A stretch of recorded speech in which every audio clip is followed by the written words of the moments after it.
నమస్తే, welcome to SP news. ఎందరో అమరవీరుల త్యాగాల ఫలితమే మన దేశానికి స్వాతంత్రమని, భారత ప్రజల స్వేచ్ఛకు ప్రజాస్వామ్యానికి ప్రతీక స్వాతంత్ర దినోత్సవమని తెలంగాణ గౌడ సంక్షేమ సంఘం రాష్ట్ర వర్కింగ్ ప్రెసిడెంట్, సూర్యాపేట జిల్లా రియల్ ఎస్టేట్ వ్యాపార అసోసియేషన్ అధ్యక్షుడు, తెలంగాణ సామాజిక ఉద్యమకారుడు, సావిత్రిబాయి పులే జాతీయ విశిష్ట సేవ అవార్డు గ్రహీత పంతంగి వీరస్వామి గౌడ్ అన్నారు.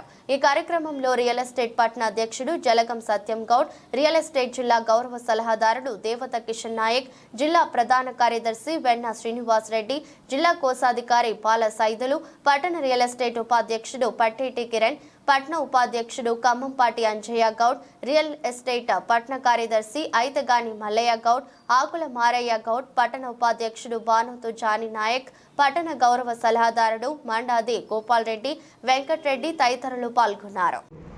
సూర్యాపేట జిల్లా కేంద్రంలో 78వ స్వతంత్ర దినోత్సవం సందర్భంగా సూర్యాపేట రియల్ ఎస్టేట్ జిల్లా కార్యాలయంలో ఇక్కడ జాతీయ జెండా ఎగరవేయడం జరిగింది.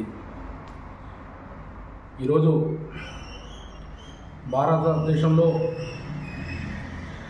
ఆనాడు బ్రిటిష్ పాలనకు వ్యతిరేకంగా స్వతంత్ర ఉద్యమంలో గాంధీ మహాత్ముడు, బాలగంగాధర్ తిలక్, నేతాజీ సుభాష్ చంద్రబోస్, ఝాన్సీ లక్ష్మీబాయి ఇలా ఎందరో చెప్పుకుంటూ పోతే చాలామంది మన దేశం కోసం మరి ఆనాడు పెత్తందారులు, బ్రిటిష్ వాళ్ళు వారి కబంధ హస్తాల నుంచి తన ప్రాణాలను తృణప్రాయంగా పెట్టి దేశానికి ఈరోజు స్వతంత్రం తీసుకొచ్చినట్టు అలాంటి గొప్ప మహనీయులను మనం మర్చిపోకుండా భారతదేశంలో ప్రతి ఒక్కరూ జాతీయ జెండా జరుపుకోవడం చాలా సంతోషకరం.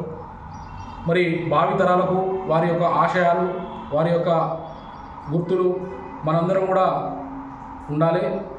దేశంలో అందరూ కూడా సుఖ సంతోషంతో ఉండాలి. అలాంటి పెత్తందారుల గురించి ఇప్పుడు కూడా భారత రాజ్యాంగంలో ఆర్టికల్ 3 ప్రకారమే మన దేశానికి స్వాతంత్రం వచ్చింది. మరి ఇక్కడ మన సూర్యాపేట జిల్లా ప్రజలకు మరి ఒకసారి భారతదేశ స్వతంత్ర దినోత్సవ సందర్భంగా శుభాకాంక్షలు తెలుపుతున్నాము.